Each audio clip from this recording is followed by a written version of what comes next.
जीवा नदी के किनारे बसा एक छोटा सा गांव था। उस गांव में रहने वाला सोमनाथ अपनी दूसरी पत्नी माधवी और पहली पत्नी की संतान प्रिया के साथ रहता था। चूड़ियां बेचकर अपना घर चलाता था। माधवी प्रिया का अपनी खुद की बेटी की तरह ख्याल रखती थी। उसे प्यार से खाना खिलाती थी। प्रिया, कहाँ छिपी हो? आ जाओ, देखो मेरी आंखें बंद है। प्रिया एक पेड़ के पीछे रुककर माँ मुझे ढूंढने यहाँ आएगी या नहीं, इस इंतजार में झांक कर देख रही थी। प्रिया को माँ दिखाई नहीं देती क्योंकि वो प्रिया के पीछे जो खड़ी थी। पकड़ लिया, यूं कहकर माधवी उसे खाना खिलाने लगती है। प्रिया खुश हो जाती है कि आखिर माँ ने मुझे ढूंढ निकाला। वो दोनों यूं खेल खेल में खाना खत्म कर रही थी। उतने में सोमनाथ चूड़ियों की गठरी लेकर उनके पास आता है। माधवी, मैं जाकर आऊं? हाँ, ध्यान से जाइएगा, माधवी कहती है। हाँ, तुम्हें बताना भूल गया, पास के गांव में मेला लगा है। मुझे आने में 2 दिन लग सकते हैं। तुम अपना ख्याल रखना और प्रिया का भी।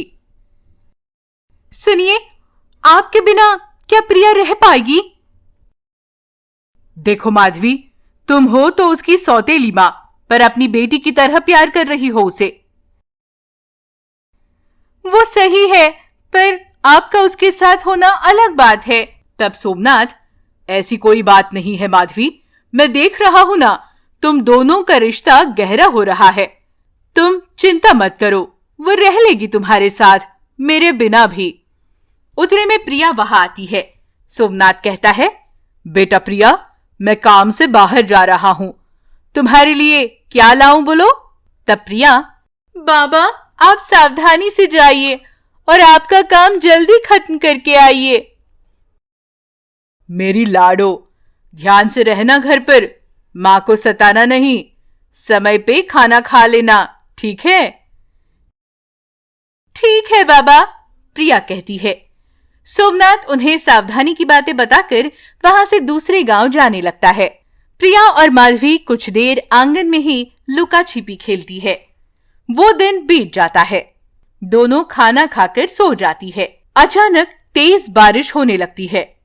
बिजली कड़कड़ाने लगती है। प्रिया अचानक से अपनी माँ से कहती है, माँ, बाहर सुखाए कपड़े तुम ले आई ना अंदर? तब माधवी, ले आई हूँ प्रिया, सो जाओ। दोनों आपस में यूं बातें करके बाद में गहरी नींद में चले जाते हैं। बारिश और तेज हो जाती है।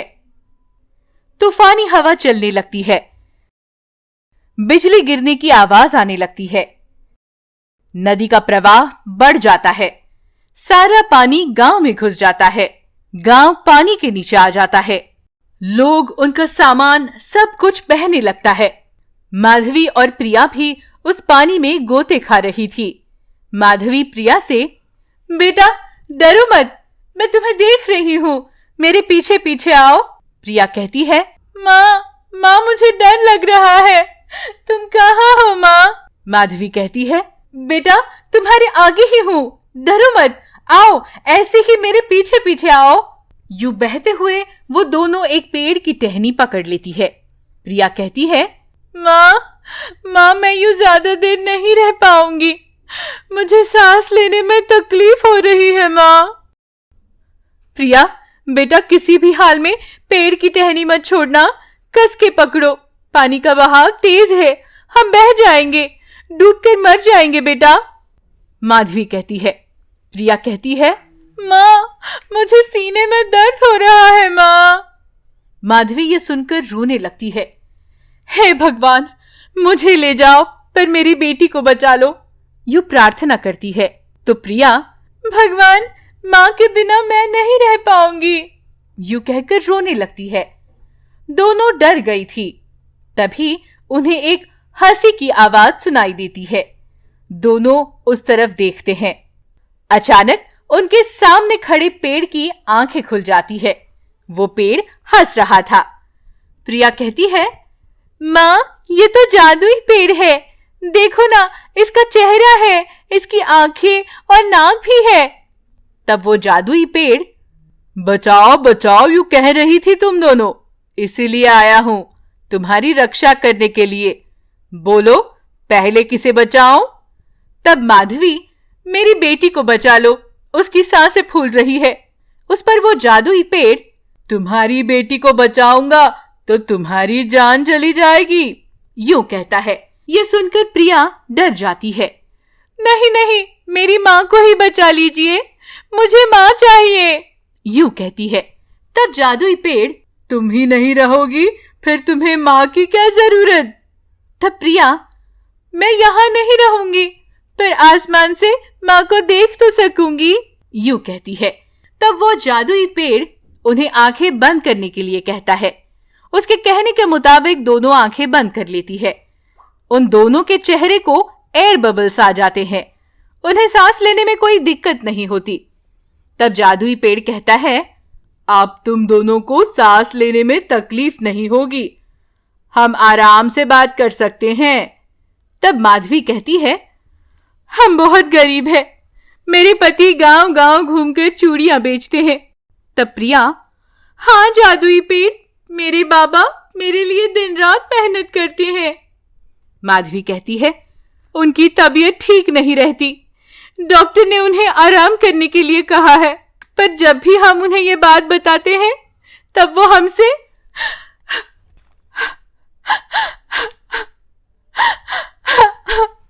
यूं माधवी रोने लगती है।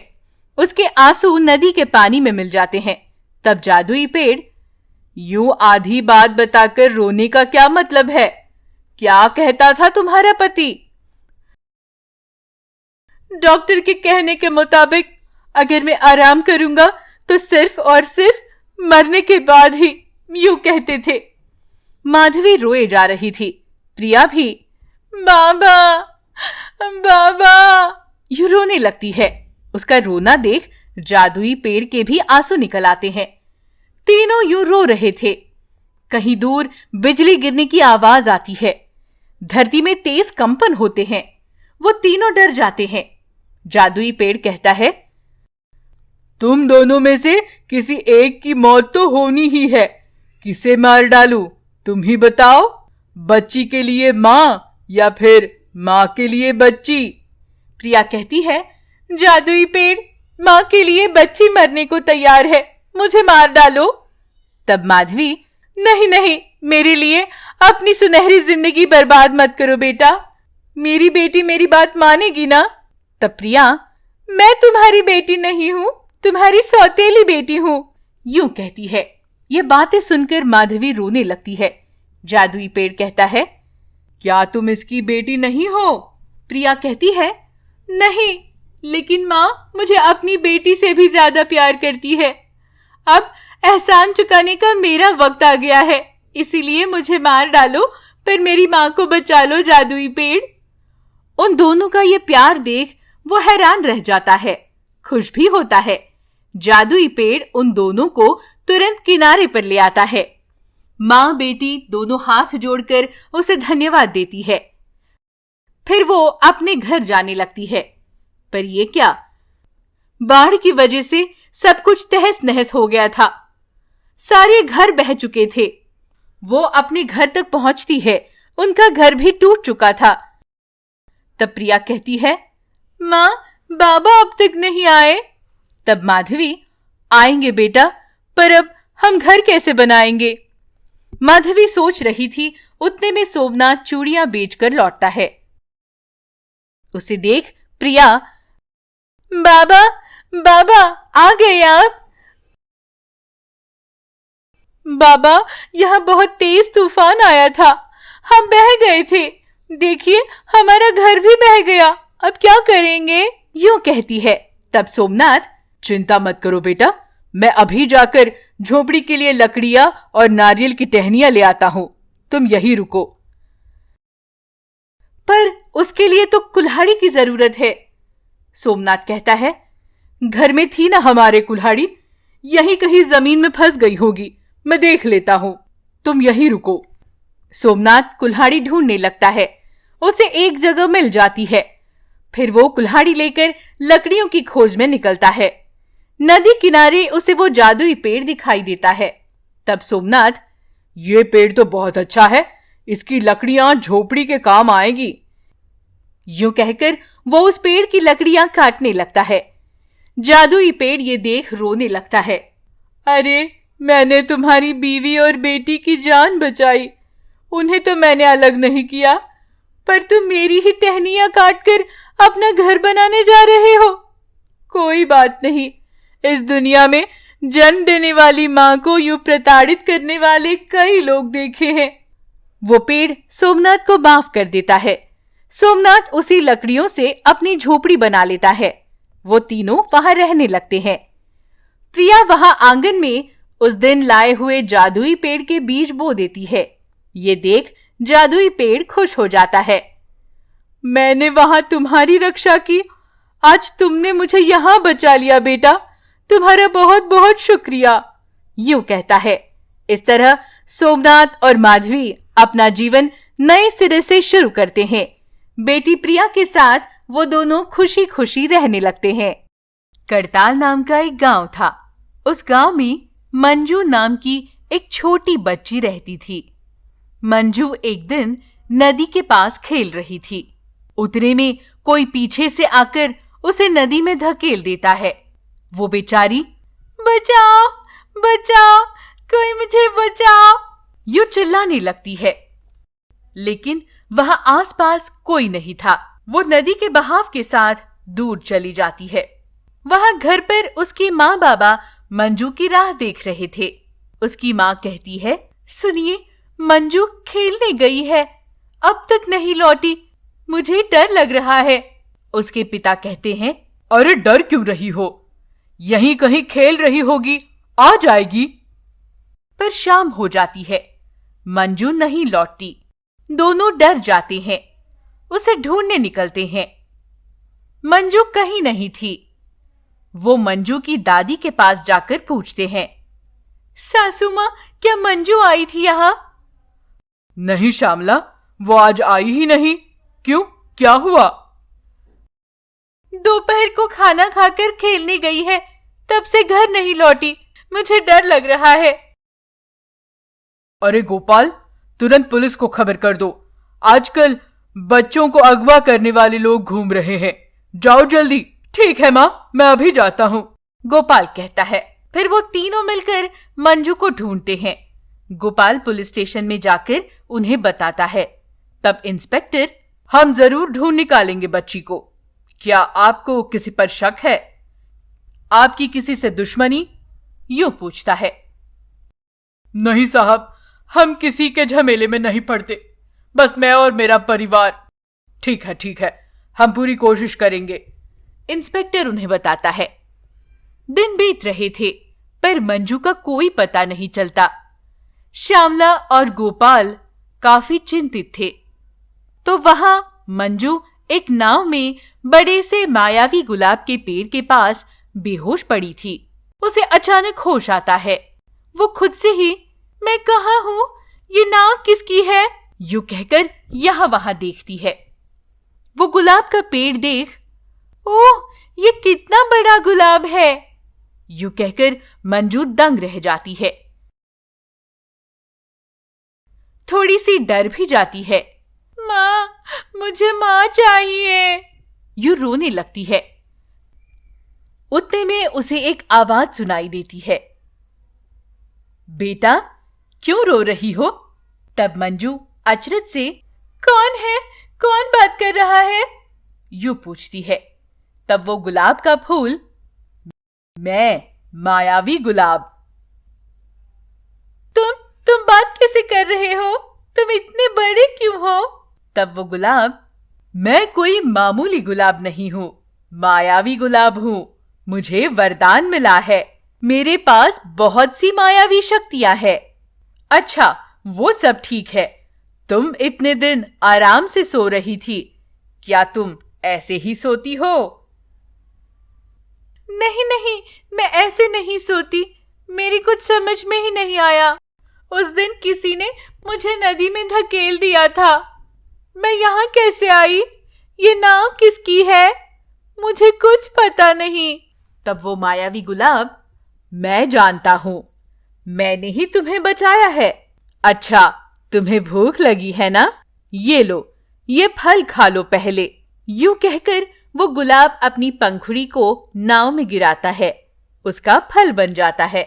मंजू ये सब देख दंग रह जाती है। उसे बहुत भूख लगी थी। वो फल लेकर खाने लगती है। बहुत मीठा फल है ये, रसीला भी, मंजू कहती है। मायावी गुलाब कहता है, मंजू, क्या तुम देखना चाहती हो कि किसने तुम्हें नदी में धकेला? हाँ, देखना चाहती हूँ। तब मायावी गुलाब अपनी माया शक्ति से मंजू को दिखाता है। मंजू नदी के पास खेल रही थी। तब एक पागल औरत, अरे ये बच्ची यहाँ पानी पीने आई है शायद, बेचारी, पर पानी तो काफी दूर है, मैं इसे पानी के पास भेजती हूँ। यूं कहकर वो औरत मंजू को नदी में धकेल देती है। मंजू पानी में डूब रही थी। बचाओ बचाओ यूं चिल्ला रही थी। पर वो पागल औरत, कोई बात नहीं, तुम्हें जितना पानी पीना है पी लो, फिर चले जाना, यूं कहकर वहां से चली जाती है। मंजू ये सब देख मायावी गुलाब से, तुम्हारे पास तो माया शक्ति है ना? क्या तुम उस औरत को यहाँ ला सकते हो? उसे ठीक कर दो ना, उसका पागलपन हटा दो, यूं कहती है। ये सुनकर मायावी गुलाब, हाँ, मैं भी यही चाहता हूँ, यूं कहता है और उस औरत को अपने पास उस नाव में प्रकट करता है। वो औरत दूर कहीं नजर लगाए देख रही थी। मायावी गुलाब अपनी शक्ति से उसका पागलपन दूर कर देता है। मैं कौन हूँ? मैं यहाँ कैसे आई? वो औरत पूछती है। तब मंजू उसे सारी बातें बताती है। वो सब सुनकर वो औरत कहती है, मुझे माफ कर दो बेटा, मुझे तो कुछ याद नहीं है कि मैं कौन हूँ, मैं ये भी नहीं जानती। यूं कहकर वो औरत रोने लगती है। तब मायावी गुलाब, चिंता मत करो बहन, तुम कौन हो, तुम पागल क्यों बनी, मैं तुम्हें बताता हूँ। देखो, वो अपनी माया शक्ति से उन्हें दिखाता है। उस औरत का नाम था वनजा। उसके पति का नाम कुमार था। वो दोनों एक दूसरे को काफी पसंद करते थे। बहुत खुशहाल थी उनकी जिंदगी। उन्हें पता चलता है कि वनजा मां बनने वाली है। कुमार की खुशी का तो ठिकाना ही नहीं था। वो वनजा का ख्याल रखता है। एक बार वो दोनों चेकअप के लिए अस्पताल जा रहे थे। तभी सामने से तेजी से आने वाली कार ने कुमार को ठोकर मारी। वो वहीं मर गया। वनजा को उस सदमे से पागलपन का दौरा पड़ता है। उस दिन से वो यूं ही रास्तों पर भटकने लगती है। कुछ ही दिनों में वनजा को प्रसव पीड़ा शुरू हो जाती है। वो एक प्यारी सी बेटी को जन्म देती है। फिर नादानी में, उसी पागलपन में वो बच्ची को उठाए भटकती रहती है। कुछ लोग उसे देख, अरे ये तो पागल लगती है, बच्चे को उठाकर भाग रही है शायद, पकड़ो उसे, यूं कहते हैं। लोग उसका पीछा कर उसे पीटने लगते हैं। तभी श्यामला और गोपाल उन लोगों से, अरे अरे, ये क्या कर रहे हो, इसे मत मारो, पागल है शायद, यूं कहते हैं। श्यामला गोपाल से कहती है, सुनिए, ये बच्ची कितनी प्यारी है ना, हमारी भी कोई संतान नहीं है, क्या हम इस बच्ची को घर ले जाएं? गोपाल ठीक है कहता है। तब श्यामला वनजा से, बच्ची को हमें दे दो, यूं कहती है। मैं नहीं दूंगी, मैं नहीं दूंगी, वनजा कहती है। श्यामला कहती है, देखो, तुम बच्ची को मुझे दे दो, मैं तुम्हें खाना दूंगी, यूं कहकर श्यामला उसे खाना देती है। वनजा पागल तो थी ही, उसे भूख भी लगी थी। खाना मिलते ही वो बच्ची को श्यामला के हाथ में दे देती है। यूं गोपाल और श्यामला उस बच्ची को संभालने लगते हैं। मायावी गुलाब ये सब बातें वनजा और मंजू को अपनी मायावी शक्ति से दिखाता है। वो दोनों भी रोने लगती है। वनजा मंजू से, मेरी बच्ची, मेरी लाडो, मुझे माफ कर दो बेटा, मैं नहीं जानती थी, तुम्हारे बाबा की मौत, मेरा पागलपन, इन सब से तुम पर क्या बीत रही थी, मैं बिल्कुल अनजान थी। इस मायावी गुलाब की बदौलत हम वापस मिल गए। यूं कहकर वो मंजू को गले से लगाकर रोने लगती है। वो दोनों भी मायावी गुलाब को धन्यवाद देती है। मायावी गुलाब कहता है, अब तुम दोनों मंजू के घर जाकर श्यामला और गोपाल को सब बताओ और उन्हें मेरे पास भेज देना। वो दोनों ठीक है कहती है। वो नाव उन्हें किनारे ले जाती है। वनजा और मंजू के घर जाते हैं। बच्ची को देख श्यामला और गोपाल खुश हो जाते हैं। वनजा उन्हें सारी बातें बताती है। श्यामला कहती है, वो सच है, पर हमने इसे खुद की बेटी से भी ज्यादा प्यार किया है। आप इसे ले जाना चाहती है, मेरा दिल नहीं मान रहा। मेरी कोई संतान भी तो नहीं है। वनजा कहती है, चिंता मत कीजिए, मायावी गुलाब आपकी मदद करेगा। आप दोनों भी नदी में उस मायावी गुलाब के पास जाइए। वो भी ठीक है कहते हैं। वो दोनों नाव में बैठकर उस मायावी गुलाब के पास जाते हैं। तब मायावी गुलाब कहता है, श्यामला मेरी एक पंखुड़ी खा लो। श्यामला भी ठीक है कहकर गुलाब की पंखुड़ी खा लेती है। वो गर्भवती बन जाती है। श्यामला मायावी गुलाब को धन्यवाद देती है। फिर दोनों वापस उसी नाव में घर चले जाते हैं। इस प्रकार मायावी गुलाब उनकी इच्छा पूरी करता है।